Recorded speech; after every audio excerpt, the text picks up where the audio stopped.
అనుకోని ప్రయాణం దేవుడు అనుకోని విధంగా దేవుడి స్థానాన్ని నడిపించాడు. ఆల్రెడీ పిలిపానికి చెప్పాను కదా, నేను ఉన్నాను. అలాగే ఫోన్ కూడా రాత్రి స్విచ్ ఆఫ్ అయిపోవడం, బస్సులో కూడా ఫెసిలిటీ లేకపోవడంలో ఈ టైంకి నేను అందుకున్నాను. దేవునికి మహిమ కలుగును గాక. హల్లెలూయా. మంచిది, అందరూ బాగున్నారు కదా? బాగున్నాం అన్న వాళ్ళు దేవుని స్తోత్రం చెప్తాం గట్టిగా. హల్లెలూయా. క్లుప్తంగా 2 మాటలు నేను చెప్పి నేను ముగించాలని కోరుతున్నాను. పరిశుద్ధ గ్రంథంలో నుండి ద్వితీయోపదేశకాండం 9వ అధ్యాయము 22వ వచనం. పరిశుద్ధ గ్రంథంలో నుండి ద్వితీయోపదేశకాండం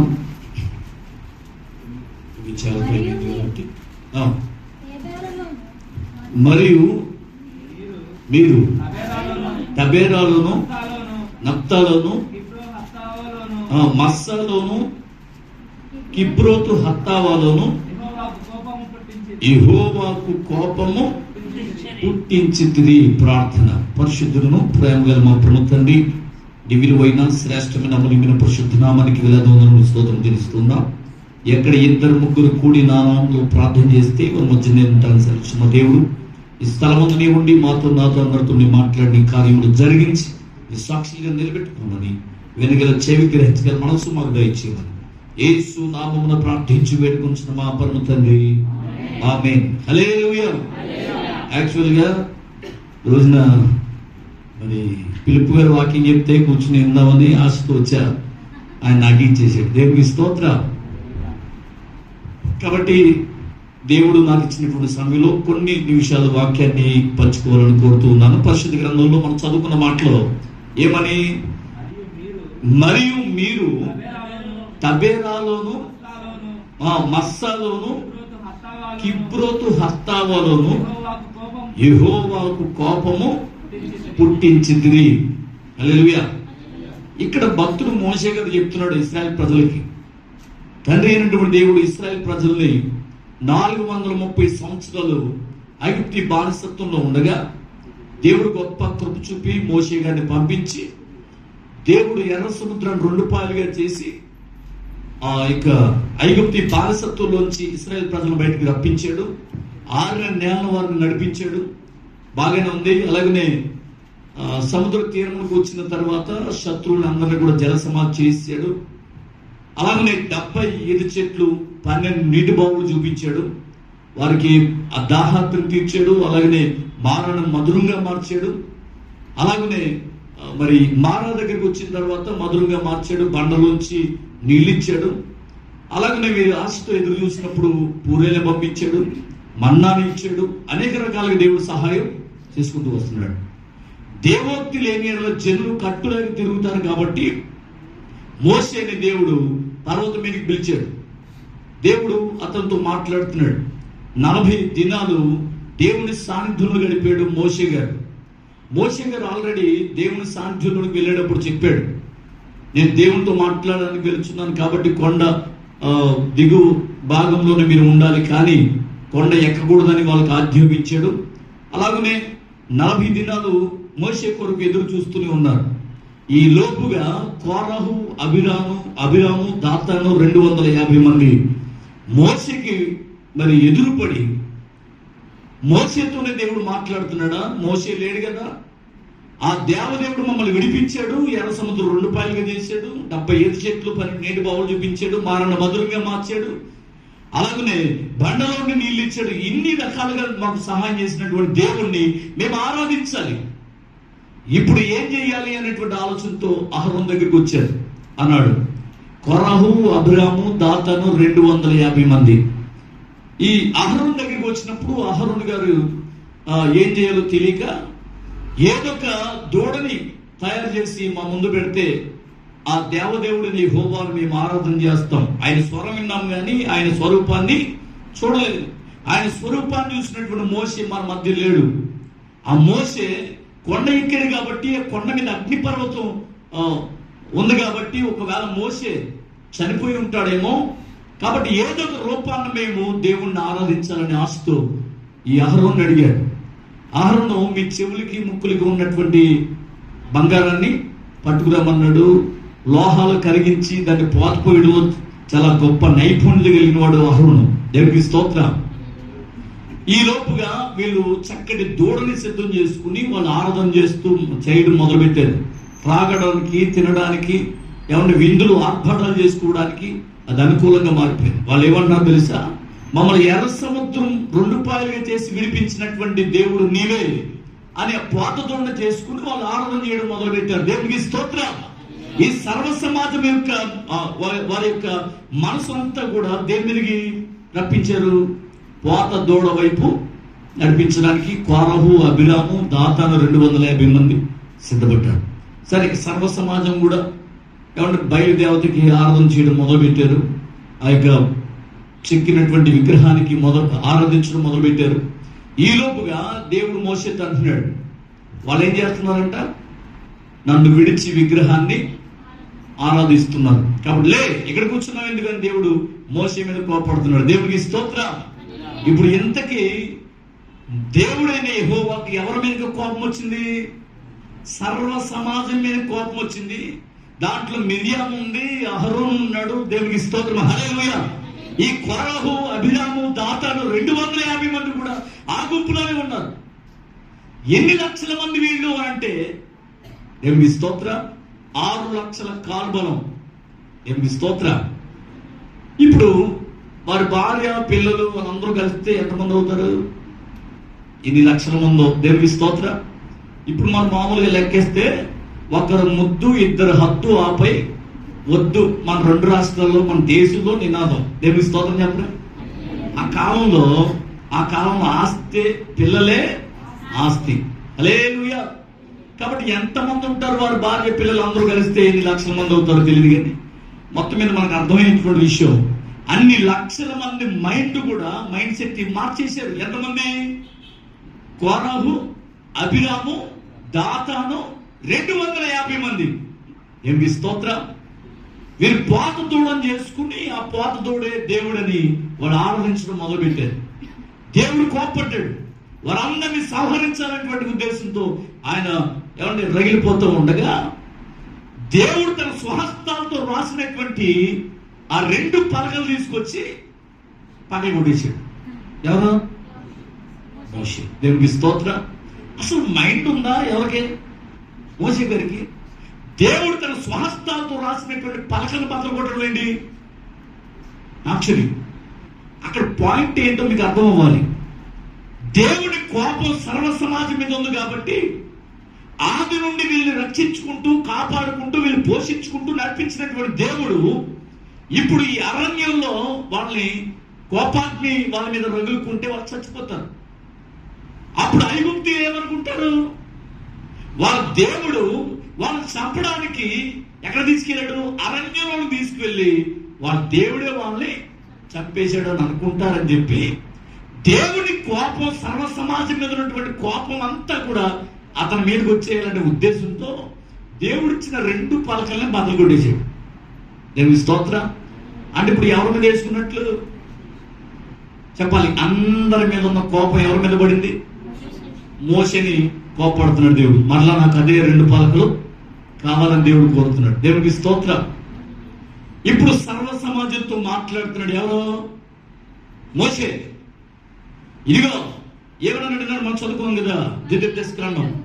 మరియు మీరు తబేరాలోను, గుర్తుపెట్టుకోండి, మస్సాలోను, కిబ్రోతు హత్తావాలోను యెహోవాకు కోపము పుట్టించారు. దేవుని స్తోత్రం. ఇప్పుడు దేవుడికి కోపం పుట్టించారంట 3 ప్రాంతాలమ్మ, గుర్తుపెట్టుకోండి. ఏంటంట? ఒక ఆవిడ పళ్ళు లేనివాడు ప్రార్థన చేస్తుంది. దేవ మాకు అది ఇచ్చావు, మాకు ఇది ఇచ్చావు, మాకు అలా చేసావు, మాకు ఎలా చేసావు, అందుకని నీకు కృతజ్ఞతా స్తోత్రములు అంది. అంటే నోరు తిరగదు. దేవునికి స్తోత్రం. ఈ బైబిల్ ఉన్న వాక్యాలు కూడా చాలా మందికి ఏం తిరగదు? నోరు. చెప్పండి ఇప్పుడు. తబేరా, మస్సా, కిబ్రోతు హత్తావా. దేవునికి స్తోత్రం. హల్లెలూయా. ఇప్పుడు తబేరాలోను, మస్సాలోను, కిబ్రోతు హత్తావాలోను దేవునికి కోపం పుట్టించారు మీరు. ఆ కోపం వల్ల చాలా శ్రమలు అనుభవించారు. చాలా మంది ప్రాణ నష్టం పొందుకున్నారు. వాళ్ళు చాలా మంది శ్రమలో పడ్డారు. కాబట్టి ఇకనైనా మారు మనసు పొందండి, ఇకనైనా దేవుని వైపు తిరగండి. మీ మనసులు మార్చుకుంటే దేవుడు మీ జీవితంలో మేలు చేయక మానడు. చప్పట్లు. హల్లెలూయా. ఎన్ని సంవత్సరాలు దేవుడు మన దగ్గరికి వచ్చినా మనలో మార్పు రాకపోతే దేవుడు కార్యాలు మనం అనుభవించలేము. మోషే సర్వ సమాజాన్ని హెచ్చరిస్తూ చెప్తున్నాడు, సర్వ సమాజంతో మాట్లాడుతున్నాడు. గమనించండి, మీ ముందు వచ్చినటువంటి దృష్టాంతములను మీరు జ్ఞాపకంలో తెచ్చుకోండి. ఎక్కడైనా మీరు మారితే మీ జీవితంలో మేలు అనుభవిస్తారు. కణాల్లో దేవుడు మిమ్మల్ని ప్రవేశపెడతాడు. పాలు తేనెలు ప్రవహించే దేశంలోనికి మిమ్మల్ని తీసుకుపోతాడు. దేవునికి స్తోత్రం. హల్లెలూయా. ఎంత బ్రతికి ఆ కణంలో ప్రవేశించకపోతే వీళ్ళ ప్రయాణం వ్యర్థం. ఎన్ని సంవత్సరాలు ఉపవాసాలు చేసావు, ఎన్ని సంవత్సరాలు దేవుని మందిరానికి వచ్చావు, ఎన్ని సంవత్సరాలు దేవుని మందిరంలో పాటలు పాడావు, ఎన్ని సంవత్సరాలు దేవుని మందిరంలో వాక్యం చదివావు, ఎన్ని సంవత్సరాలు దర్శనాలు చూసావు, కానీ పరలోకం చేరకపోతే నీ జీవితం వ్యర్థం. దేవునికి స్తోత్రం. హల్లెలూయా. అందుకునే దృష్టాంతరంలోగా దేవుడు వారితో మాట్లాడుతున్నాడు. తబేరాలో ఏం జరిగిందో తెలుసా మీకు అని. దేవునికి స్తోత్రం. ఏం జరిగింది తబేరాలో? పరిశుద్ధ గ్రంథంలో సంఖ్యాకాండ 11వ అధ్యాయం, సంఖ్యాకాండ 11వ అధ్యాయము 3వ వచనం. సంఖ్యాకాండ 11:3. యెహోవా అగ్ని రగిలుకొనినందున ఆ చోటికి తబేరా అని పేరు పెట్టెను. దేవునికి స్తోత్రం. హల్లెలూయా. చదువు. తబేరా అని మాట్లాడతాం మంట. దేవునికి స్తోత్రం చెప్పండి. హల్లెలూయా. ఏం పుట్టిందంట? మంట పుట్టింది. ఎందుకు పుట్టింది? తగలబెట్టేశాడు వాళ్ళని. ఎందుకు తగలబడ్డారు వాళ్ళు? ఎందుకు దేవుని అగ్ని వాళ్ళని దహించింది? కారణం ఏంటి? పరిశుద్ధ అదే మొదటి వచనం చదవండి ఒకసారి. జనులు ఆయాసమును గూర్చి సనుగుచుండగా యెహోవాకు వినబడెను. ఏమి స్తోత్రం చెప్పండి. ఎవరికి వినబడిందంట? సనుగులు, సంశయాలు. సంఘంలో, వ్యక్తిగత జీవితాల్లో సనుగులు ఉన్నందువల్ల శ్రమలు ఎదురవుతున్నాయి. దేవునికి స్తోత్రం. ఒక ఆవిడంట ఏదో కొనుక్కుంటూ తలుపు అలా జారేసిందంట. అది పెద్ద గొడవ అయిపోయి వాళ్ళ విడాకుల దాకా వచ్చేసింది. దేవునికి స్తోత్రం చెప్పండి. కొనుక్కుని నా ముఖం మీద తలిపేసిందండి. అంటే ఎంత కోపం ఉంటే, ఎంత ఇది ఉంటే అలా ముఖం మీద తలిపేస్తుంది. అందుకనే దీంతో నేను కాపురం చేయనని చెప్పాడు. మరి మేము వెళ్ళి అటు ఇటు మాట్లాడించి ఆ కాపురాన్ని సెట్ చేసాం. దేవుని స్తోత్రం చెప్పలే. హల్లెలూయా. ఏంటి తలిపేసినంత మాత్రాన ఏమొచ్చేసింది? ఎప్పుడు చూసినా కొనుక్కోవడండి అది. అనంటే నాకు పడదు. కొనుక్కోవడం అంటే ఏదైనా ముఖం మీద చెప్పాలి కదా. దేవుని స్తోత్రం. గొడుగుల వల్ల చదువుకోవడం వల్ల సమస్యలు ఎదురవుతున్నాయి మీ వ్యక్తిగత జీవితాల్లో. దేవునికి స్తోత్రం. హల్లెలూయా. యథార్థవంతులు ఆయన ముఖ దర్శనం చేస్తారంటే ఏదైనా ఉంటే ముఖం మీద చెప్పేది. కొనుక్కోకండి, సనుక్కోకండి. సనుగులు వలన శ్రమల పాలైనట్లుగా వాక్యంలో పలు విధాలుగా వ్రాయబడింది. దేవునికి స్తోత్రం. సనుగులు, సంశయాలు మానండి అని వాక్యం చెప్తుంది. హల్లెలూయా. సంఘంలో, వ్యక్తిగత కుటుంబాల్లో, వ్యక్తిగత జీవితాల్లో సనుగులు, సంశయాలు ఉన్నందువల్ల దేవుని శాపం వాళ్ళ కొట్టబడుతున్నారు. దేవుని అగ్నితో ఏమంటే దహించబడుతున్నారు వాక్యం చెప్తుంది. హల్లెలూయా. అగ్ని అంటే ఏంటండి? ఇప్పుడు వేసవకాలం స్టార్ట్ అయింది కదా. దేవునికి స్తోత్రం. బీపీలు, షుగర్లు ఎక్కువైపోతున్నాయి. వేడి మంటలు వచ్చేస్తుందండి. నిద్రపడతలేని రాత్రులు అంటున్నారు. తీరా టెస్ట్ చేస్తే 150 ఏంటది బీపీ, 400 షుగర్. దేవునికి స్తోత్రం చెప్పలే. టెంపరేచర్ ఎక్కువయ్యే కొద్ది ఏమవుతుంది వీళ్ళకి? అందుకు నేను చెప్పే మాట ఏంటి చెప్పనా? ఈ వేసవకాలంలో ఏమండి దేవునికి స్తోత్ర ఏ మానేయాలా? ఈగుర్లు, ఇది వేపుళ్ళు మానేయండి అని చెప్తున్నాను. దేవుని స్తోత్రం చెప్పరా. అప్పుడప్పుడు టిప్స్ చెప్పాలి. దేవునికి స్తోత్రం. హల్లెలూయా. శుభ్రంగా తినేసి దాన్ని కరక్కొడుకోవడానికి టాబ్లెట్లు, టానిక్లు, రకరకాల దేవునికి స్తోత్రం. హల్లెలూయా. తినడం ఎందుకు? దాన్ని కరగబెట్టుకోవడం ఎందుకు? తగు మాత్రం తింటే స్పార్క్ పని చేద్ది కదా. దేవుని స్తోత్రం చెప్పలే. ఫుల్గా తింటే కళ్ళు మూతలు పడతాయి. కొండ బరువు పట్టుకెక్కితే కళ్ళు మూతలు పడతాయంట. దేవునికి స్తోత్రం. హల్లెలూయా. ఇందాక పాస్టర్ గారు 40 రోజులు ఉపవాసం అన్నాడు. దేవునికి స్తోత్రం చెప్పండి. హల్లెలూయా. వచ్చే వారం నుంచి ఉపవాస ప్రార్థనలు. దేవునికి స్తోత్రం, హల్లెలూయా. కోత ఉపవాసం పెట్టుకుందంట, అట్టుపొలకాయలు పక్కన పెట్టుకుని ఉపవాస ప్రార్థన. కాసేపు నాకు పాట పాడతాను కాబట్టి నీరసం వచ్చేద్దామని ఒక అట్టుపండు, కాసేపు ఉన్నాక అరగంట ప్రార్థన చేయాలి కాబట్టి నీరసం వచ్చేద్దేమో అని ఇంకో అట్టుపండు. మొత్తం మీద అట్టుపండు తింటూ ఉపవాస ప్రార్థన చేస్తుంది. దేవుని స్తోత్రం చెప్పరే, హల్లెలూయా. మళ్ళీ వీళ్ళు ముఖాన్ని వికారంగా పెట్టుకుని మేము ఉపవాసం ఉన్నట్టు చెప్పుకోవాలి. కాబట్టి ప్రియులారా, మీ బుద్ధికి ఉపవాసం పెట్టండి, మీ మనసుకు ఉపవాసం పెట్టండి, మీ క్రియకు ఉపవాసం పెట్టండి. దేవునికి స్తోత్రం, హల్లెలూయా. తినడం మానేసినంత మాత్రాన బుద్ధి ఎక్కడికి పోయింది? నీ బుద్ధి మార్చుకోవాలా, నీ క్రియ మార్చుకోవాలి. అప్పుడే దేవుడు నీ జీవితంలో కార్యాలు చేస్తాడు. దేవుని స్తోత్రం చెప్పండి, హల్లెలూయా. పిల్లలు గమనించండి. ఇప్పుడు చిత్రం ఏం చేయాలంటే మనకి తగు మాత్రం తినడం నేర్చుకోండి. దేవునికి మహిమ కలుగుగాక, హల్లెలూయా. ఇప్పుడు మంట పుట్టడం అంటే చెప్పాను కదా, సరిహద్దులో చిన్న గొడవ వచ్చిందంట. ఆ గొడవకి పెద్ద పెద్ద కేకలేసి బీపీ పెరిగిపోయి పెరాసి స్ట్రోక్ వచ్చి ఎక్కడ ఉన్నాడు? హాస్పిటల్లో ఉన్నాడు, చావు బతుకుల మధ్యలో.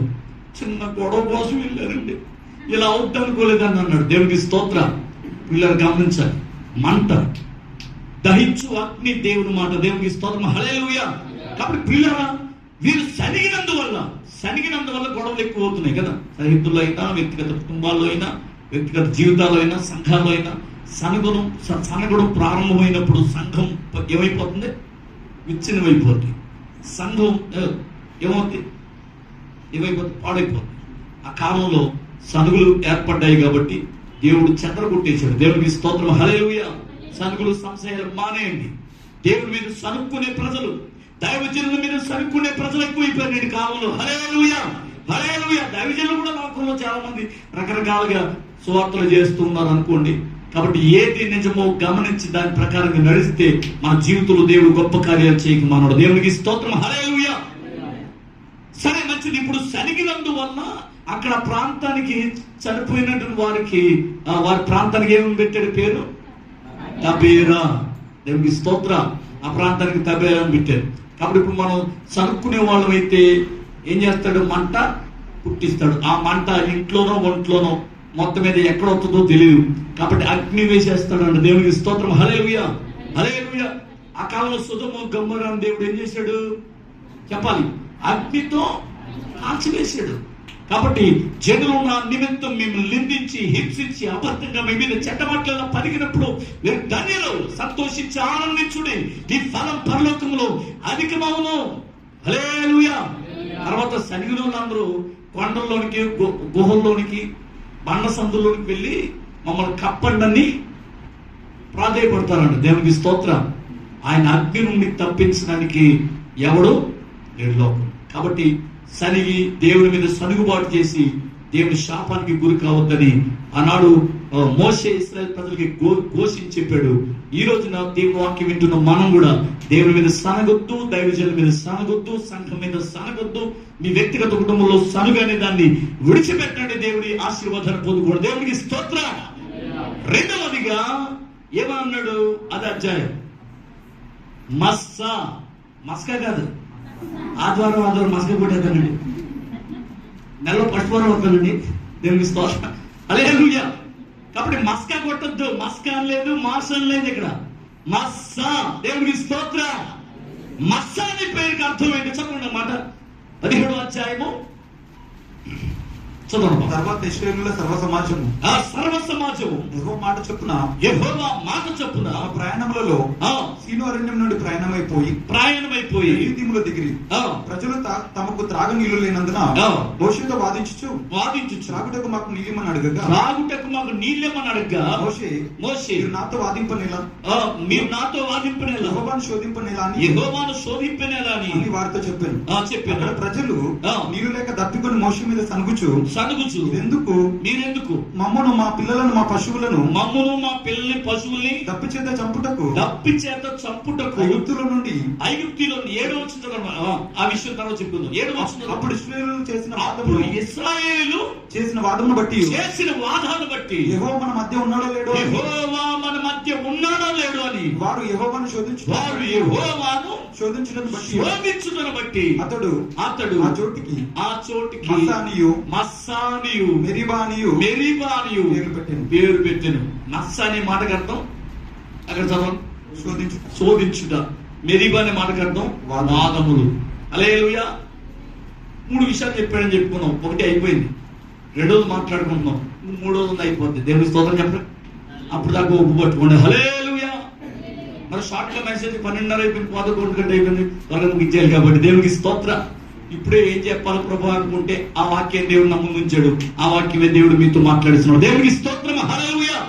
ఈ వాక్య భాగంలో మనం చదువుకున్న మాట మస్స అనే మాటకు అర్థం ఏంటంట? శోధించుట.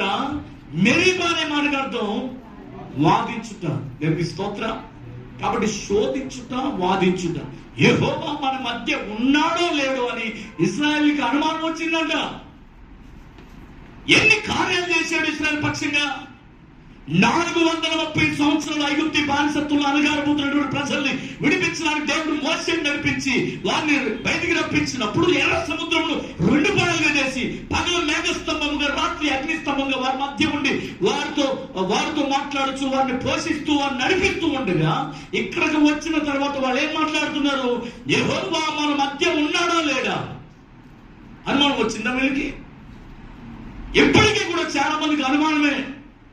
దేవుడు అద్భుతం చేసినప్పుడు ఉన్నావయ్యా నా పక్షంగా, నీ ఉన్నావు అని పొగుడుతాం దేవుణ్ణి. కొద్దిగా లేట్ ఆలస్యమైతే ఉన్నావా, ఉంటే నాకి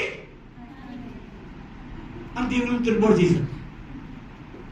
ఎందుకు ఇలా జరిగిందని యేసయ్యను అడిగే అర్హత నీకు లేదని సహించి స్తుతించే కృప నీకుంటే చాలునులే. హల్లెలూయా, హల్లెలూయా. ఈ రోజు చేద్దాం అనుకునే లోపే మన బుద్ధి చూపించాలి. చేద్దాం అనుకున్న దేవుడు మన బుద్ధి ఏమైపోతే బుద్ధి బుధవారం దాకా ఉంటే ఊరు నుండి పెట్టచ్చు అని పూర్వం శాంతులు. దేవుని స్తోత్రం. నీ బుద్ధి బుధవారం దాకా ఉంటే నీకు ఊరు నుండి పెట్టచ్చని. ఆదివారం ఉన్న బుద్ధి సోమవారానికి ఈవేళ ఎంత ప్రయత్నం చేద్దాం తెలుసా? మనసారా మోకరించి దేవా జీవితాంతో నీ మందిరానికి వస్తానే వారం అంట చూడు. దేవుని స్తోత్రం. తీర్మానాలు తీసేసుకుంటారు. ఎక్కడ ఓ మాట చెప్తాను, సంతోషం వచ్చినప్పుడు బాగా దుఃఖం వచ్చినప్పుడు తీర్మానాలు తీసుకోకండి, అవి నిలబడవు. దేవుని స్తోత్రం చెప్పలే. హల్లెలూయా. ఆనందం ఎక్కువైపోయినప్పుడు మీకు అది చేస్తా ఇది చేస్తా అంటారు రాజకీయ నాయకులు. ఈ జనాందరూ చూసి మీకు ఆ రోడ్డు వేస్తా ఈ రోడ్డు వేస్తా, నీకు అది కట్టిస్తా ఇది కట్టిస్తా అంటాడా? దిగిపోయిన తర్వాత ఎవరు ఆ కుక్కను వదిలేదురా అంటారు. దేవుని స్తోత్రం చెప్పలే. హల్లెలూయా. ఆనందం ఎక్కువైనప్పుడు బాధ ఎక్కువైనప్పుడు కూడా మనం తీసుకునే నిర్ణయాలు ఏది కూడా అది నిలబడదు. ఆచి తూచి ఆలోచించి తీసుకున్న నిర్ణయాలు అది సార్థకం అవుతుంది. దేవునికి స్తోత్రం. హల్లెలూయా.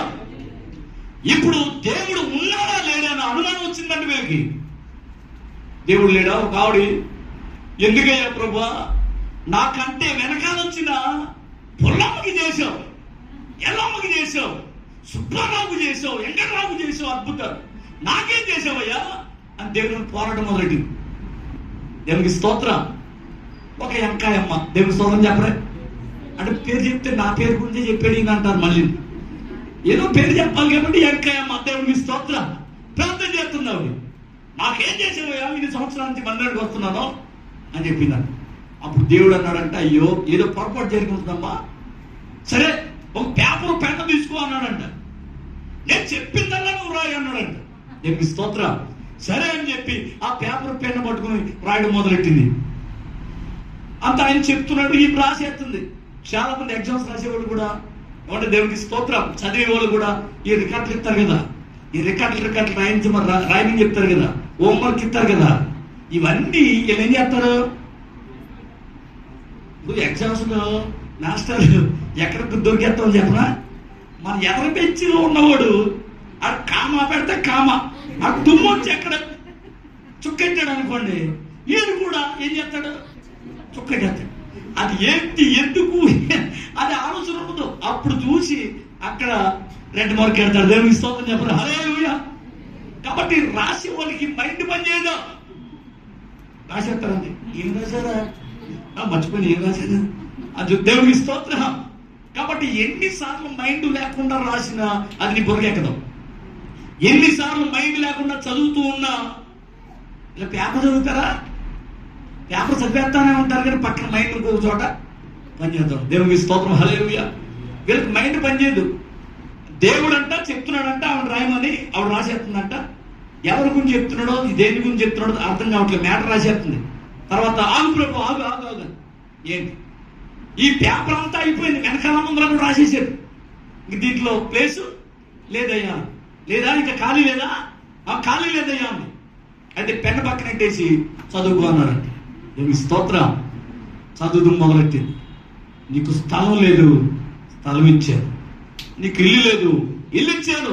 నీకు సంతానం లేదు, సంతానం ఇచ్చాను. ఉద్యోగం లేదు, ఉద్యోగం ఇచ్చాను. దేవునికి స్తోత్రం. ఒక్కొక్కటి దేవుడు చెప్తా ఉంటుంటే ఆవిడ చదువుకుంటూ ఉంటే మోకాళ్ళ మీద పడి, ఎల్లమ్మకి, పుల్లమ్మకి, వెంకట్రావు, సుబ్బారావుకి చేయనంత కార్యాలు నా జీవితంలో ప్రభు చేశాడు. కొనగా హల్లెలూయా, హల్లెలూయా.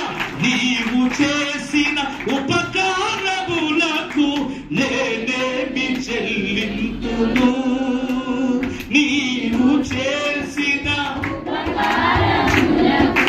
నేనేమి చెల్లింతును, వేలాది గూడలనా, వేలాది కొట్టేలనా, ఏలాది గోరి, వేలాది కొట్టేలనా, నీవు చేసిన నేనేమి చెల్లింతును. హల్లెలూయా. చూసారా, నా తెలివితేటలు, నా జ్ఞానం, నా పలుకుబడి, లేకపోతే నా ఐశ్వర్యం అని అనుకుంటా విరవీగిపోతాం. జ్ఞానం తన జ్ఞానాన్ని బట్టి కానీ, సూర్యుడు తన సమయాన్ని బట్టి కానీ, ఐశ్వర్యుడు తన ఐశ్వర్యం బట్టి కానీ అతిశయించకూడదు. అతిశయించువాడు దేని వల్ల అతిశయించవాలనగా, భూమి మీద కృప చూపుచు నీతి న్యాయమును జరిగించున్న యెహోవాను నేనే అని నన్ను పరిశీలనగా తెలుసుకోవడం బట్టి అతిశయించవలను అని ఇర్మియా 9:23 ప్రభు చెప్తున్నాడు. దేవునికి స్తోత్రం. హల్లెలూయా. నా తెలివితేటల వల్ల నేను సాధించాను. నాకున్నటువంటి ఆ జ్ఞానాన్ని బట్టి, నాకున్న వాక్చాతుర్యాన్ని బట్టి, నాకున్నటువంటి పేరు ప్రఖ్యాతులను బట్టి, నాకున్న రాజకీయ వ్యాప్తులను బట్టి, నాకున్న అధికారాలను బట్టి నేను సాధించగలిగే నన్ను అనుకుంటున్నాను. దేవుడు నీ పక్షాన ఉన్నాడు కాబట్టి, దేవుడు నీకు సహాయం చేస్తున్నాడు కాబట్టి నీవు ఈ స్థితిలో ఉన్నావు. కొట్టండి చప్పట్లు కొడుతూ దేవుడు. హల్లెలూయా. ఆయన ఇచ్చిన జ్ఞానాన్ని బట్టి, ఆయన ఇచ్చిన స్థితిని బట్టి ఈరోజు ఈ స్థితిలో మనం ఉన్నాం. దేవుడికి స్తోత్రం. హల్లెలూయా. భయపడుటెందుకు ఓ నా మనసా, కలవరముందకు తగది వరస, నీ పక్షమున దేవుడుండగా, నీ పక్షమున దేవుడుండగా, శత్రువు నీ ఎదుట నిలబడగలడా.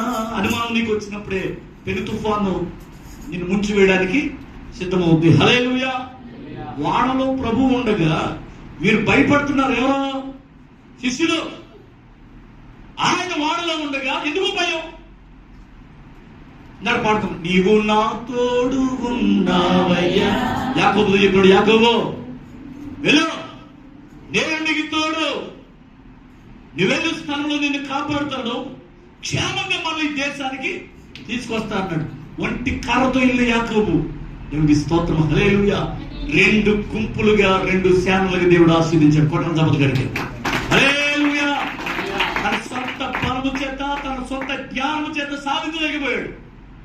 దేవుడు అతని పక్షాన ఉన్నాడు కాబట్టి 2 గుంపులుగా దేవుడు అతన్ని ఆశీర్వదించాడు. దేవునికి స్తోత్రం. హల్లెలూయా. కాబట్టి ఇప్పుడు చెప్పండి, దేవుడు ఉన్నాడా లేదా? ఒక ఎర్రోడు, ఒక బుద్ధి లేనోడు చెట్టు కింద పడుకుని దేవుడికి బుద్ధి లేదురా అనుకున్నాడు. మర్రి చెట్టు కింద పడుకున్నాడు అంటాడు. దేవునికి స్తోత్రం. ఏంటి, ఎందుకు వచ్చింది దీనికి ఆలోచన? ఎంత పెద్ద చెట్టుకేమో మర్రి చెట్టుకి చిన్న చిన్న కాయల, చిన్న చిన్న చెట్లకేమో ఇంత గుమ్మడికాయలు, ఇంత ఆనపకాయలు. అసలు దేవుడికి ఏం లేదు. అని అనుకుని పడుకున్నాడంట. ఆ కాలంలో అంటే పాఠశాలలుగా నడిచే కాలం ఇప్పుడు సైకిల్, మోటార్ సైకిల్, హెలికాప్టర్లు ఎన్నో చేసింది. దేవుని స్తోత్రం చెప్పరా? ఇప్పుడు డ్రోన్లు కూడా హెలికాప్టర్లా చేసి వెళ్ళిపోతున్నారు. దేవుని స్తోత్రం చెప్పండి. కొన్ని రోజులకి ఆకాశం ట్రాఫిక్ అయిపోతుంది. దేవునికి స్తోత్రం. మరి లేకపోతే ఒక పెద్ద డ్రోన్ చేసి దాని పైన ఒక ప్లేట్ లాంటిది, అదే ఇది ఈ ఫైబర్ ప్లేట్ లాంటిది పెట్టేసుకుని దాని మీద కూర్చుంటే ఇది సెల్ ఫోన్తో నడిపేస్తున్నాడు. దేవునికి స్తోత్రం చెప్పరా? ఎంత టెక్నాలజీ పెరిగిపోయింది. దేవుని స్తోత్రం చెప్పరా? హల్లెలూయా. పొరపాటున అలాంటివి చేసేది కదా. ఇప్పుడు పైకి వెళ్ళి వదిలేసింది అనుకో, సిగ్నల్ అయింది అనుకో, నేను పుట్టుకోవడం మనకి ఎందుకు వచ్చిన బాధ. దేవునికి స్తోత్రం. హల్లెలూయా. పిల్లరా, హల్లెలూయా. కాబట్టి మనం బాగా గమనించాలి. ఇప్పుడు ఎంత ఎక్కడ దాకా వచ్చాం? మరిసెట్ దాకా వచ్చాం. దేవుని స్తోత్రం. అక్కడి నుంచి బయటికి వెళ్తాలో లోపలికి వస్తలే. దేవుని స్తోత్రం. మరిసెట్ కింద పడుకున్నాడు. దేవుడికి జ్ఞానం లేదనుకున్నాడు. అనుకున్న తర్వాత కాసేపు నిద్ర పట్టిన తర్వాత లేచాడు. ఆ కాలంలో చెట్ల కింద పెద్ద చెట్టు ఉంటే ఆడికి వచ్చిన తర్వాత అమ్మయ్యా అనుకునేవాడు. దేవునికి స్తోత్రం. అక్కడే పడుకుని సాయంత్రం అయిన తర్వాత చల్లబడిన తర్వాత అక్కడి నుంచి బయలుదేరేవాడు. వీడు కూడా పడుకున్నాడంట. లేచేటప్పటికి నెత్తి మీద, ఈ మొహం మీద, ఇడి మీద ఏమున్నాయంట? విస్తారమైన మర్రి కాయలు ఉన్నాయంట. వెంటనే లేచి మోకరించి, దేవుడా నువ్వెంత జ్ఞానం కలిగిన వాడు అయ్యా అని దేవుడికి ప్రార్థన చేస్తాడు. హల్లెలూయా. ఎందుకంట ఎంత పెద్ద చెట్టు కిందకి అడవి మృగాలు నీడ కోసం రాకమాను, ఎంత పెద్ద చెట్టు కిందకి బాటసార్లు రాకమానరు. అయితే వాళ్ళ నెత్తి మీద గుమ్మడికాయ పడితే చచ్చూరుకుందరు. దేవుడికి స్తోత్రం. కాబట్టి దేవుడా నువ్వు అనంత జ్ఞానం కలిగిన వాడు ప్రభు అన్నాడు. దేవుడికి స్తోత్రం. హల్లెలూయా. కాబట్టి దేవుడు ఉన్నాడు. ప్రకృతి ఆయన ఆధీనంలో ఉంది. ఆకాశం ఆలగించు, భూమి చెవియొగ్గు. నేను పిల్లలు పెంచి గొప్పవారుగా చేస్తే వారు నా మీద తిరగబడ్డారు. దేవుడికి స్తోత్రం. హల్లెలూయా. ఎంతవరకు అవుతుంది టెంపరేచర్ చెప్పాలి? ఇప్పుడు మే నెలలో ఎంతవరకు అవుతుందండి? 47 ఎక్కడండి బాబు? తడవేసింది కదా. ఆ 52కి చూసారా? ఆయన కరెక్ట్గా ఫాలో అవుతున్నాడు. దేవుని స్తోత్రం చెప్పండి. 52కి వెళ్ళిపోతే ఏంటి టెంపరేచర్? ఆ 52 ఎలా పోయి 62 అయితే ఏమవుతుంది చెప్పాలా? మన చేతిలో ఉందా? తగలడిపోతే పిల్లలు. దేవునికి స్తోత్రం. హల్లెలూయా. అలాగే ఉండకుండా 42 ఉంచాలి. ప్రార్థన చేయండి. దేవునికి స్తోత్రం. హల్లెలూయా. హల్లెలూయా. కాబట్టి పిల్లలా ప్రకృతి ఆయన ఆధీనంలో ఉంది. ఎప్పుడైతే మానవుడు దేవుడికి తిరుగుబాటు చేశాడో, దేవుడు శోధించే విధంగా, ఎవరు దేవుడిని వాదించే విధంగా మారిపోయాడు. అప్పుడు దేవుడు ఆకాశం ఆలగించు, భూమి చెవియొగ్గు. నేను పిల్లలు పెంచి గొప్పవారికి చేశాను, వారు నా మీద తిరగబడ్డారు. కాబట్టి మీరేం చేస్తారు? చేయండి అని వదిలేస్తారు. దేవుని స్తోత్రం చెప్పండి. భూమిని శాసించగలిగిన వాడు దేవుడు. పరమందును భూమి మీద నాకు సర్వాధికారాలు ఇవ్వబడి ఉన్నాయి అన్నాడు. దేవునికి స్తోత్రం. ప్రకృతి అంతా ఆయన స్వాధీనంలో ఉందంట, మానవుడు మాత్రం ఆయన స్వాధీనంలో లేడంట. అవునా? ప్రకృతినేమో తన నోటి మాటతో సృజించాడు. యాక్చువల్లీ ఈ మానవుడు మాత్రం తన స్వహస్తాలతో సృజించాడు. చూసారా? ఎంత ప్రేమ చూపిస్తామో అంత దూరం అయిపోతారండి. నేను స్తోత్రం చెప్తా. తల్లిదండ్రులు పిల్లలంటే ఎంత ప్రేమో. బలి కొట్టేవరా కొట్టు, నేనున్నాను కొట్టు అంటే.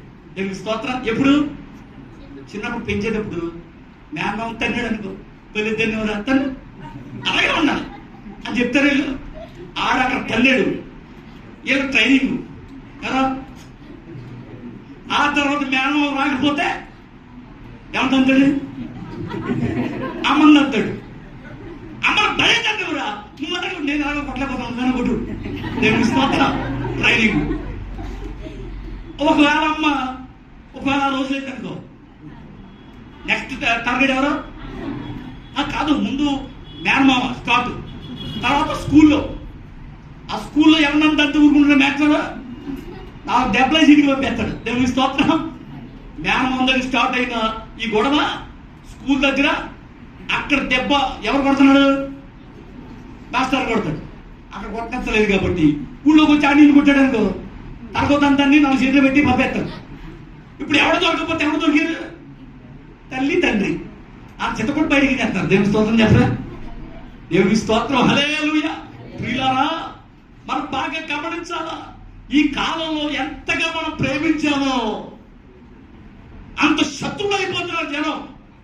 బయటడు రా అని పిలుస్తాడు. అరే ఎంత దెబ్బ తగిలింది, అరే నీకు అలా జరిగిందా, అయ్యయ్యో. 4 బిస్కెట్లు అయినప్పటికీ తల్లిదండ్రులు ఎలా కనపడతారు? వీళ్ళకి 2 కొమ్ములు ఉన్నట్టు, ఇంత పెద్ద 4 ఉన్నట్టు, ఆ పెద్ద రాక్షసులా కనపడతారు. ఎవరికే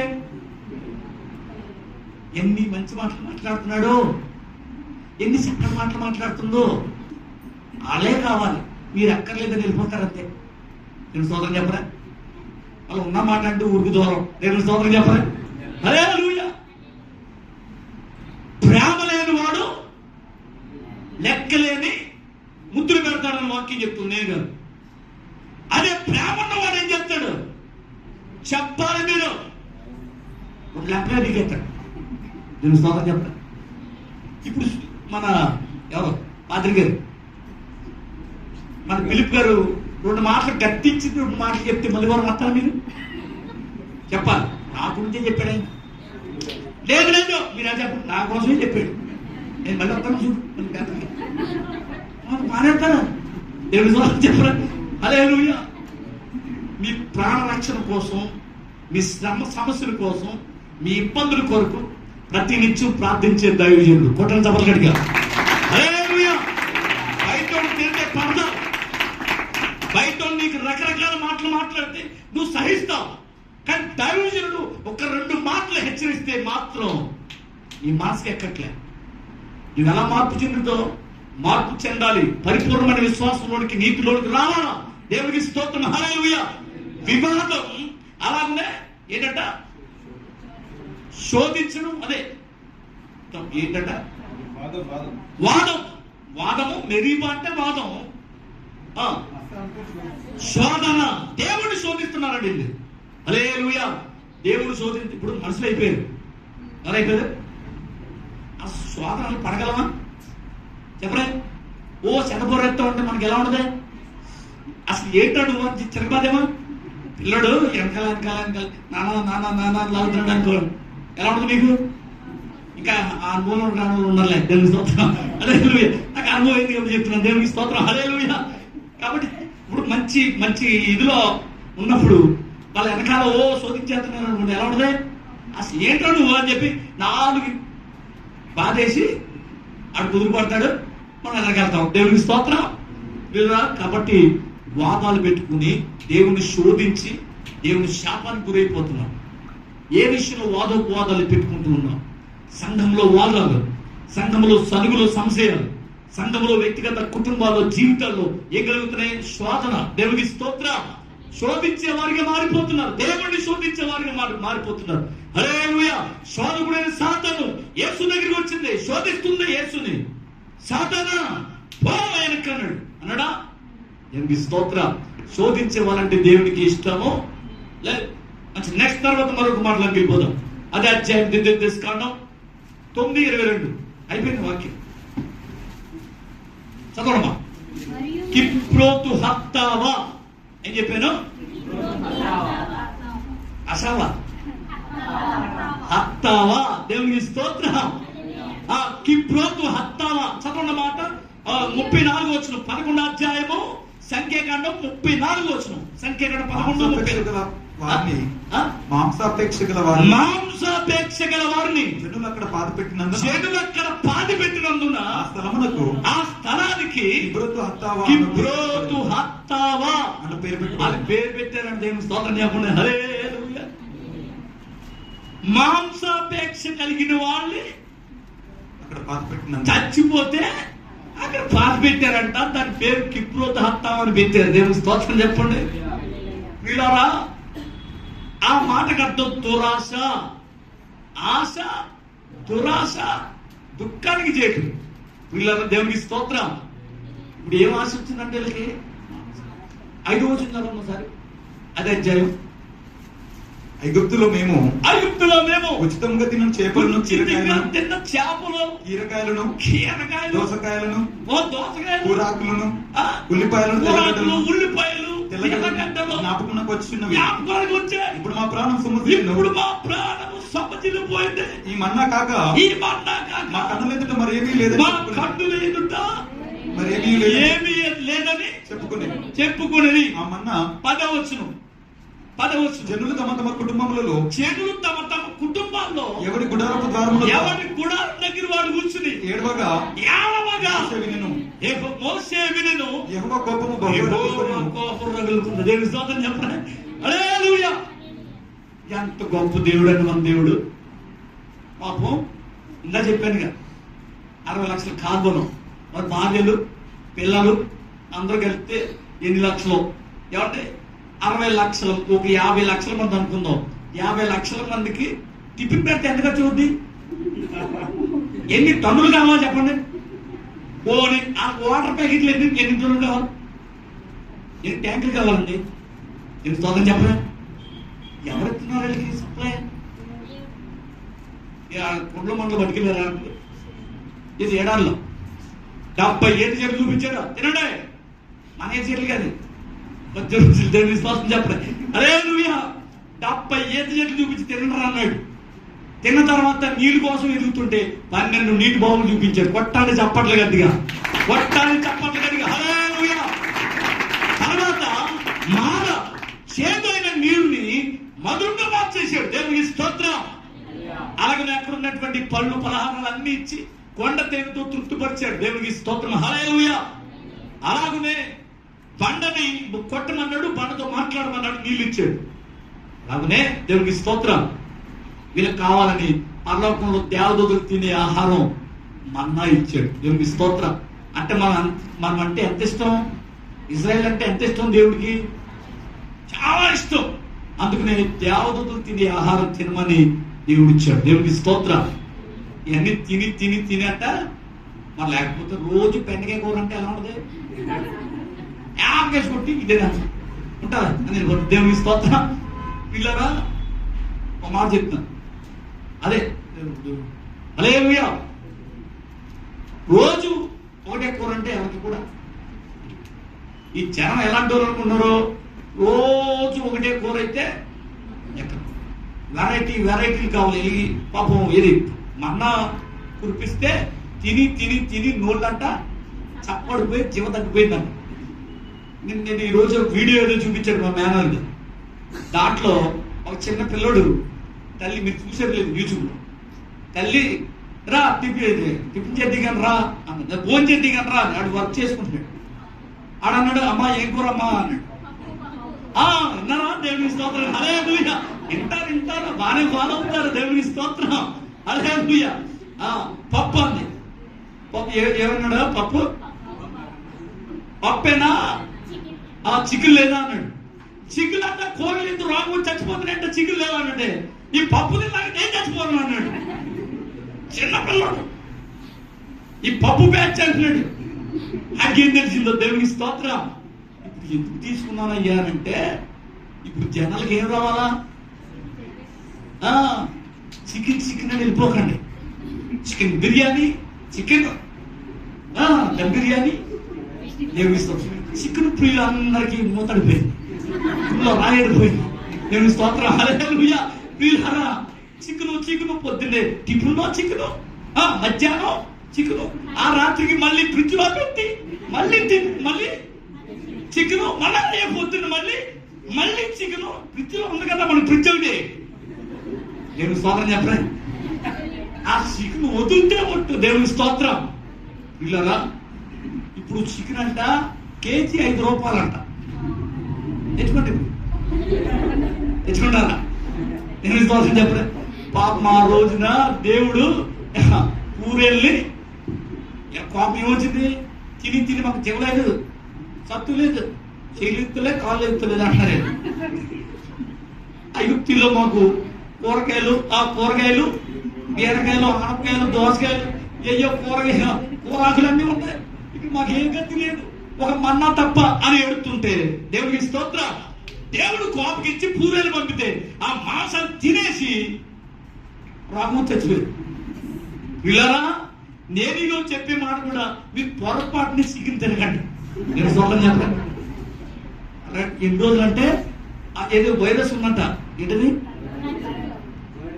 పాటలు జాగ్రత్త. అందుకని వేరియేషన్ రావాలని మీకు తెలియాలని చెప్తున్నాను. దేవుని స్తోత్రం చెప్పండి. ఆనాడు చికెన్ తిని చచ్చిపోయారు. ఈరోజు మనం కూడా తింటే మనకు కూడా తేడా వచ్చారు. కాబట్టి పిల్లలు ఆ రోజున ఏముందో తెలియదు, కానీ వాళ్ళు చదువుకున్నందువల్ల నోళ్ళలో ఉండగానే పడి చచ్చిపోయారంట. వాళ్ళందరూ తీసుకెళ్ళి పాలు పెట్టేసి ఆ ప్లేస్ కి కిబ్రోతు హత్తావా అని పెట్టాడు. అంటే దురాశ వల్ల చచ్చిపోయారు వీళ్ళని. ఏం దేని వల్ల? దురాశ వల్ల చచ్చిపోయారు వీళ్ళు. నేను మీ స్తోత్రం. ఇప్పుడు మాట చెప్తున్నానండి, మీరు ఏమనుకోకండి. శుభ్రంగా తిని, అదే మన కేసీఆర్ గారు కరోనా వచ్చినప్పుడు మనం చికెన్ తింటే ఏమవుతుంది? ఇమ్యూనిటీ పెరుగుతుంది. ఆ టైంలో చికెన్ తింటే కరోనా చచ్చిపోతున్నారా అన్నారు. మొత్తం కోళ్ళపారంలో ఉన్న కోళ్ళన్నీ తీసుకెళ్ళి వదిలేశారు బయట. అవి అడ్డాడు తిరుగుతుంటే దొరికినట్టు పట్టుకుని తినేసారు. అదే అప్పుడు తినేసిన తర్వాత తినకూడదు అంటే మొత్తాన్ని వదిలేశారు. బాగానే ఉంది. ఆ తర్వాత మళ్ళీ ఏమన్నా చేసేది, తింటే ఇమ్యూనిటీ పెరుగుద్ది పిల్లలు అన్నాడు. ఇంకా దెబ్బతో దొరికిన కాడికి ఎక్కడ వదల. కిలో 500 అయినా సరే కొనేసాడు. ఎన్ని సంవత్సరం చెప్పలేదు. కొనేసి శుభ్రంగా తినేసి ఆ తర్వాత ఎవరైనా ఇంటికి వెళ్ళారు అనుకోండి, ఎవరు వచ్చారు రండి, ముందరికి రండి అంటే ఈ పెరిగిపోయినాయి ఇలా పెరిగిపోయారు. నేను కూడా పొడికి పెరగడం లేదు కదా, అడ్డంగానే పెరుగుతాం. ఎంత తిన్నా సరే. దేవుని స్తోత్రం చెప్పండి. అదే పాప అలాగే పెరిగారు. ఆ తర్వాత వారం రోడ్ల మీద నడుస్తూ మొదలెట్టారు. ఏంట్రా బాబు ఇలాంటి రోడ్ల మీద నడుస్తున్నారంటే, అప్పుడు విదేశంగా కరోనాలో ఇప్పుడు కరగబెట్టుకుంటున్నాం అన్నారు. దేవునికి స్తోత్రం. హల్లెలూయా. కాబట్టి రన్నింగ్ చేశారు. పాప అయ్యో కొనుక్కున్నారు వస్తువులు. ఏది ఇంట్లోనే ఏం చేస్తున్నారు? దేవునికి స్తోత్రం చెప్పడే. తింటూ దాన్ని కరగబెట్టుకుంటూ ఎందుకంటే దేవునికి స్తోత్రం. హల్లెలూయా. స్పార్క్ పని చేయాలంటే తగు మాత్రం తినండి. తిండిపోతు వైని కొద్దికి కత్తి పెట్టుకోమన్నాడు. హల్లెలూయా. కొన్ని రోజులు కొన్ని నెలలు చికెన్ తినకండి, దేవుడు మిమ్మల్ని దీవించును గాక. దేవునికి స్తోత్రం. అప్పుడు పిల్లరా, మాంసకృతులు ఉన్నటువంటి ఆహారాలు తినండి, మాంసం మాత్రం అడగండి. మళ్ళా అంటే తేరగా వచ్చేస్తున్నాయి చేపల చెరువులు పొలవని కొనేసి పట్టుకెళ్ళి చేపల చెరువులో పడేస్తుంటే అవి తినేసి పెరిగిపోతే అవి పట్టుకొచ్చేస్తున్నాడు మార్కెట్కి. అవి కూడా కోసుకుని తింటే రోగం వస్తుందంట. ప్రియులారా, చేపలు కూడా మానేయండి. దేవునికి స్తోత్రం. హల్లెలూయా. కాబట్టి ప్రియులారా, సొమ్మసిరిపోమని ఏడుతుంటే దేవుడు పూరలు పప్పి అలా అందరినీ తీసేసాడు. కాబట్టి అత్యాశకి వెళ్ళొద్దు, మన కాందాని కోసం మనం ప్రోగలాడొద్దు. హల్లెలూయా. ఆశ దురాశ దుఃఖానికి చేయి. ఒక మాట చెప్తాను, ఆల్రెడీ చెప్పాను మీకు. ఒక ఆవిడ కోడి మేపుతుందంట. కోడి పిల్లలు ఈ సిటీలో ఉండవు కదా, పల్లెటూరులోనే ఉంటాయి. దేవుని స్తోత్రం చెప్పండి. కోడి పిల్లలు మేపుతుందంట. ఆ కోడి పిల్ల ఆ కోడిలో ఒక కోడి పిల్లని కాకెత్తిపోయిందంట. కాకెత్తిపోతుంటే ఈవిడ పరిగెత్తుకుంటూ ఓరు దీన్నమ్మ అక్కడ మాట అని చెప్పి పెద్ద కేకలేసుకుంటూ అయ్యో ఆ కోడి పిల్ల కాకెత్తిపోతుందని అరుచుకుంటూ పరిగెత్తుకుంటూ ప్రార్థన చేసుకుంటుందంట ఈవిడ మనసులో. దేవుడా, ఆ కోడి పిల్ల కానీ కాకొద్దులంటే ఆ కోడి పిల్ల నీకు ఇచ్చుకుంటానన్నట. ఎవరికే? దేవుడికి. దేవుని స్తోత్రం చెప్పలేదు. ఇది కొబ్బరి చెట్టు మీద పట్టుకెళ్ళి ల్యాండ్ అయ్యి శుభ్రంగా తిందామని ముక్కెట్టుకుని ఇలా కొట్టేలోపు దేవుడికి ఇచ్చేతను కోడి పిల్ల అన్నట. ఆ కోడికి ఈ కాకి మార్మోన్స్ వచ్చి ఇది దేవుడి కోడి పిల్ల నాకు అక్కలేదని వదిలేసింది. అది కొబ్బరాకి నుంచి దొరుకుంటూ అత్తాకి మీద పడి ల్యాండ్ అయ్యి అత్తాకి మీద నుంచి కింద పచ్చగడ్డ మీద ల్యాండ్ అయ్యింది. దేవుని స్తోత్రం చెప్పరా. అది ఎవరు కోడి పిల్ల? దేవుడు కోడి పిల్ల. దేవుని స్తోత్రం చెప్పండి. అమ్మా, నా దేవుడు ఎంత గొప్పడమ్మా, ఆ కోడి పిల్ల బతికిచ్చేసాడమ్మా పట్టుకుని ఉప్పు అంటే తీసుకొచ్చింది. బాగానే ఉంది. హల్లెలూయా. అప్పుడు ఇచ్చేద్దాం పాస్టర్ గారికి అని అనుకుంది. ఈ పాస్టర్ గారికి కోడి పిల్ల ఉప్పు అని ఎలా పెంచుతాడు? పెద్దదిగా ఎక్కేద్దాం అనుకుందంట. ఎప్పుడు? దేవుడికి స్తోత్రం. హల్లెలూయా. తర్వాత కోడి పిల్లలో కలిపేసింది. ఆ కోడి మేపుకుంటా ఉంది. కొన్ని రోజులు అయ్యాక ఆ కోడి పిల్ల పెద్దదయ్యాక ఇవ్వాలి కదా పాత్రి గారి పట్టరావాలి కదా చర్చి గడికి. దేవుడికి స్తోత్రం. ఆవిడ బుర్రగొక్కుంటూ అది ఆ టైం కోడిగుడ్లు ఎడతా మొదలెట్టిందాక. ముందు కోడిగుడ్లకి వచ్చింది ఎవరికే? నా పాత్రిక చెప్పిన ఇది తెలియదు కదా నాకు కూడా పిల్లని దేవుడికి స్తోత్రం చెప్పండి. హల్లెలూయా. పట్టుకొచ్చే అమ్మ కోడి అందులేమో వీడికి చెప్పరాదు, వీడికి కొన్ని చెప్పరాదే. దేవుడికి స్తోత్రం. రొక్కి చెల్లింపుకున్నాడు కంటే మొక్కుకున్నాడు. మళ్ళీ ఎవరు మొక్కుకున్నాడు? పాత్రగారని చెప్పాడా? వీళ్ళరా మొక్కుకోండి, మొక్కులు తెచ్చేయండి అన్నాడా? మిమ్మల్ని ఎవరికైనా ప్రోత్సహించాడా? ప్రోత్సహించలేదు. మీరే మొక్కుకున్నారు, మీరే ఆటంకం పెడుతున్నారు. దేవునికి స్తోత్రం. సరే, ఇప్పుడు ఈ రోజు పాస్టర్ గారికి ఇచ్చిన పాస్టర్ గారు ప్రార్థన చేసిన ప్రభువా మంచిగా కోడిగుడ్లు పెట్టేటట్లు చేయి తండ్రి. దేవునికి స్తోత్రం. మళ్ళీ పెద్ద వైరల్ అయిపోతుంది. మళ్ళీ దేవునికి స్తోత్రం చెప్పలే. ప్రార్థన చేశాడు. ఆ కోడి చక్కగా గుడ్లు పెట్టునుగా కానీ ప్రార్థన చేశాడు. బాగా గుడ్లు పెట్టేస్తుంది. ఏది? కోడి.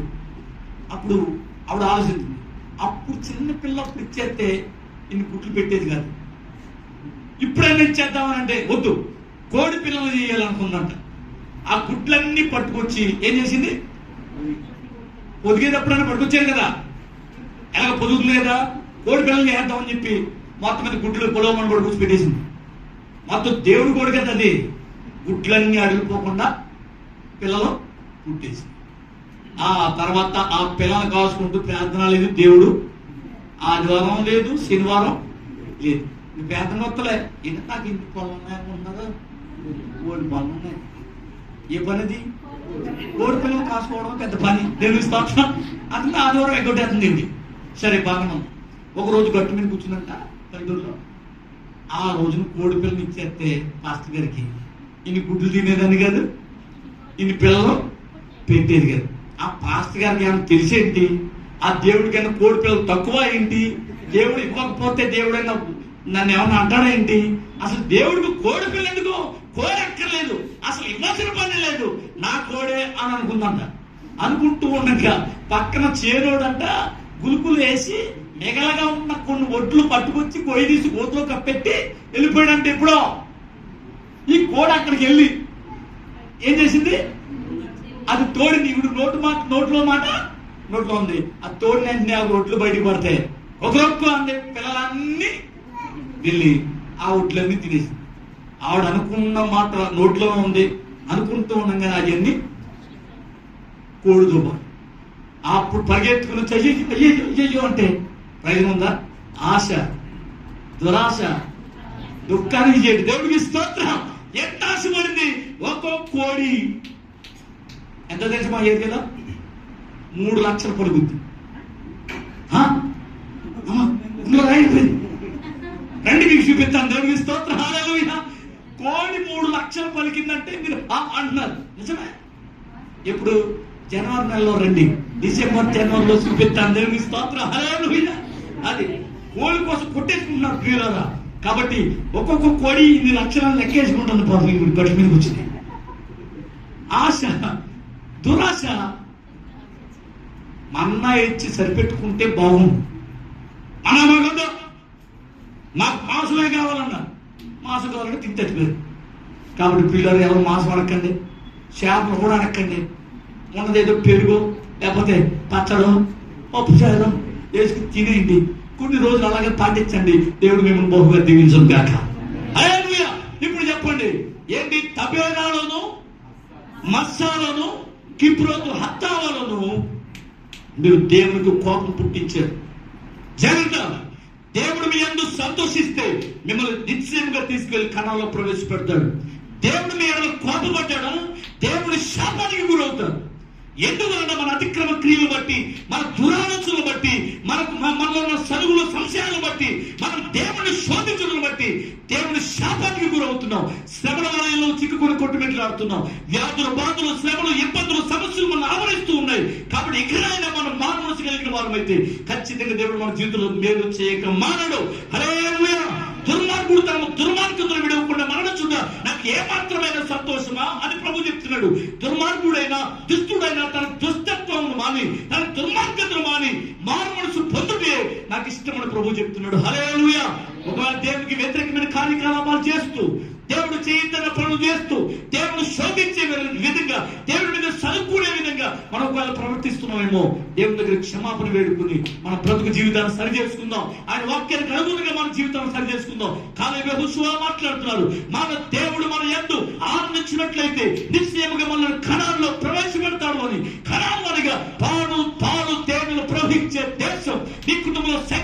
మీ జీవితంలో సమాధానం, దేవుడు మీ తల మీద ఆశీర్వాదం మెండుగా ఇచ్చే స్థలమే ఆ యొక్క కనాను దేశము. హల్లెలూయా, హల్లెలూయా. ఆ పరమ కనాను అంటే ఏంటి?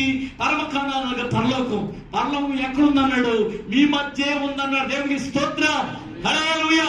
ఆకలి దప్పులుండవచ్చట, వ్యాధి బాధలు లేవచ్చట, విలాపములకు రోదన ధ్వనులకును తాములేరచట. హల్లెలూయా. మన పరలోకానికి రాజు యేసయ్యే. కాబట్టి ఈ లోకంలో ఉన్నటువంటి అధికారుల దగ్గరికి వెళ్తే మన అవసరాల గురించి వాళ్ళు పట్టించుకుంటారు. అయితే సంఘంలో ఉన్నటువంటి వ్యక్తి ఎవరి దగ్గర వినియోగించుకుంటున్నారు? మీ సమస్యల గురించి మన రాజు అయిన దేవుని దగ్గర వినియోగించుకుంటున్నారు. దేవునికి స్తోత్రం. ఆయన రాజ్యంలో ఆకలి డప్పులు లేవు, వ్యాధి బాధలు లేవు. యేసు దగ్గరికి రోగులు తీసుకొస్తే బాగు చేశాడు. 5 రొట్టెలు 2 చెప్పులు 5,000 మందికి పంచినప్పుడు వాళ్ళు అన్నారు, నువ్వు మాకు రాజుగా ఉండాలయ్యా, నీ రాజ్యంలో ఉంటేనే మాకు శాంతి, నీ రాజ్యంలో ఉంటే మాకు సమాధానం, నీ రాజ్యంలో ఉంటే మాకు ఆకలిదప్పులు ఉండవు, కాబట్టి నీవే మాకు రాజు అని ప్రభుని వేడుకున్నారు. దేవుడికి స్తోత్రం. సంతోష సౌభాగ్యం కలిగినటువంటి ఆ రాజ్యంలో సంఘంలో దేవుడు మనకు చేర్చి ఆయనకి మహిమార్థమైన జీవితాన్ని దేవుడు మనకి ఇవ్వాలని కోరుకుందాం. ఈ లోకయాత్రలో మనం ఉన్నాం కాబట్టి సరుగులు సంశయాల వలన, దేవుడు శోధించడం వలన, దురాశ వలన దేవుడి శాపానికి గురవుతున్నామేమో ఒకసారి మనం పరిశీలన చేసుకుందాం. వాక్యాన్ని కనుగొని మన జీవితాలు సరి చేసుకుందాం. దేవుడు మాటలు దీవించును గాక. ఆమేన్. అందరూ కూడా ప్రార్థన చేద్దాం. మనం కూడా కళ్ళు మూసుకుందాం. విశ్వాసంతో దేవుడిని వేడుకుందాం. హల్లెలూయా, హల్లెలూయా. స్తోత్రం, స్తోత్రం, స్తోత్రం, స్తోత్రం. విశ్వాసంతో ప్రభుత్వం మాట్లాడదాం. అందరూ కూడా ప్రభుత్వం మాట్లాడదాం. హల్లెలూయా, హల్లెలూయా, హల్లెలూయా, హల్లెలూయా. స్తోత్రం, స్తోత్రం, స్తోత్రం, స్తోత్రం. హల్లెలూయా, హల్లెలూయా, హల్లెలూయా. ప్రభుత్వం మాట్లాడదాం. విశ్వాసంతో ప్రభుత్వం మాట్లాడదాం. హల్లెలూయా, హల్లెలూయా, హల్లెలూయా. అన్నాడు తబేరాలోను, అలాగనే మస్సాలోను, అలాగనే కిబ్రోతు హత్తావలోను దేవునికి కోపం పుట్టించిన వారిగా దేవుని శాపానికి గురైపోయారు.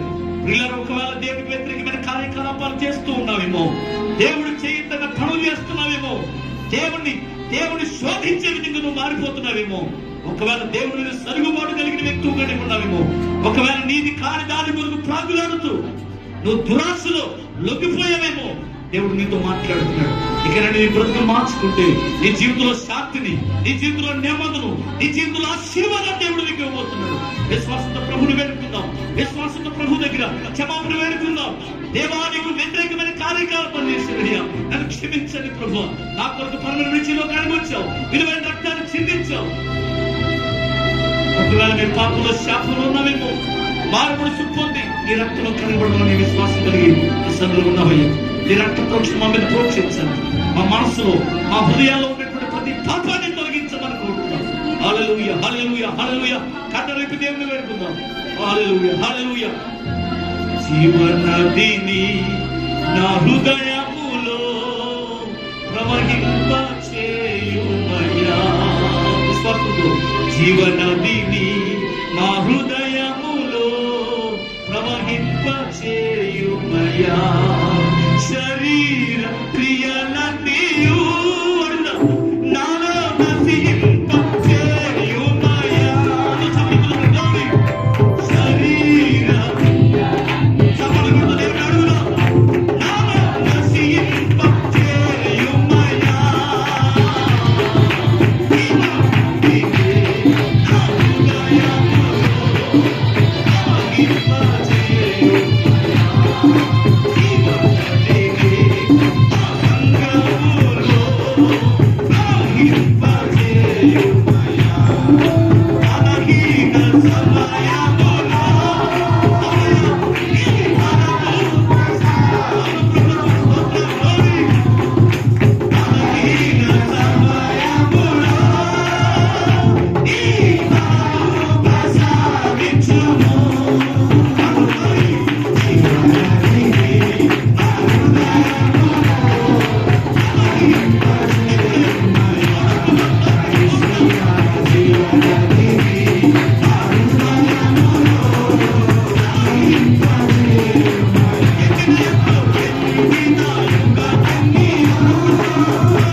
జీవనదిని నా హృదయములో ప్రవహింపచేయుమయా. జీవనదిని మా సంఘములో ప్రవహింపచేయుమయా. జీవనదిని మా కుటుంబంలో ప్రవహింపచేయుమయా.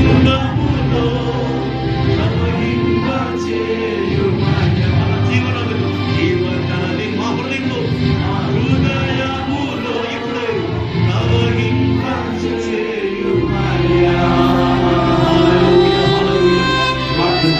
హృదయపూర్వకంగా దేవుని సన్నిధిలో సర్పాత్మలో అతిక్రమ క్రియలు ఒప్పుకుందాం.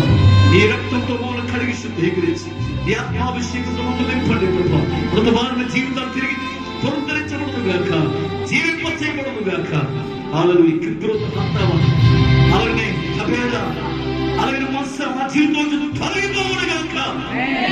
విశ్వాసంతో దేవుడు వేడుకుందాం. ఈ సమయంలో ధైర్యాలు పిలుపుగా ప్రార్థన చేస్తాను. కూడా కళ్ళు వస్తున్న ప్రార్థనలో ఎక్కించుదాం. హల్లెలూయా, హల్లెలూయా, హల్లెలూయా. ప్రార్థన పరిశుద్ధుడు ప్రేమ మాత్రం తండ్రి విశ్వాసంతో విన్నల హృదయంతో నీ సన్నిధిలో ప్రార్థన చేస్తూ ఉన్నాం. శోధన, వేదన, బాధలు, కరువు, కష్టం, ఇబ్బందులు, సమస్యలు ఎదుర్కొంటున్న ప్రతి వ్యక్తిని మీరు బలపరచమనుకుంటున్నాం. యాత్మలు అభిషేకించండి. ఈరోజు నీ సన్నిధిలో పాపాలు ఒప్పుకొని అతిక్రమ క్రియలు విడిచిపెట్టి ఈ సన్నిధిలో విజ్ఞాపన చేస్తున్న ప్రతి వ్యక్తిని మీరు బలపరచమనుకుంటున్నాం. వాళ్ళ కష్టాల నుండి, వ్యాధి బాధలు, శ్రమలు, ఎరుకులు, ఇబ్బందులు, అసమానములు, సాధారణ సురంత బంధుల నుంచి యేసు నామములో విడుదల పొందుదురు గాక. ఆత్మాభిషేకంతో నింపండి. అన్ని బంధుల నుంచి విడుదల కలిగించండి. సంఘానికి స్తంభాలుగా నిలబెట్టండి. ఎవరి సంఘానికి సాకారంగా ప్రతి వ్యక్తిని నిలబెట్టమనుకుంటున్నాం. జ్ఞానంతో నింపండి. ఇజ్రాయేలు ప్రయాణంలో కొనసాగించబడుతున్నటువంటి కాలంలో ఎన్నో శోధన వేదనలు ఎదుర్కొన్నారు. కానీ మోసే గద్దిస్తున్నారు. వారు క్రమబద్ధీకరణలో వారు నడిపించాలి.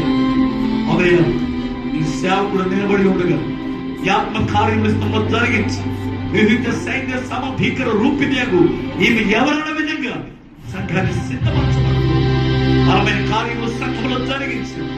యాత్మ కార్యములు సంఘంలో జరిగించారు. వచ్చిన ప్రతి పేరు జీవితం నేను పొందురుగాక. ఆశీర్వాదంతో నింపబడుగాక. వాక్యం జీవితంలో బలవంతమైన కార్యాలను అనుభవించదురుగాక. అది వల్ల సమాధానం మీదకు పారవేదన సర్వించిన మా దేవుడు ప్రజలకు కూడా బంధకాలు విడుదల కలిగించి, ఆదర్శికులు విడుదల కలిగించి, ఆర్థికంగా, ఆధ్యాత్మికంగా, శారీరకంగా, మానసికంగా వీళ్ళు దీవించమని యేసు నామములో ప్రార్థించి వేడుకొంటున్నాము తండ్రి. ఆమేన్.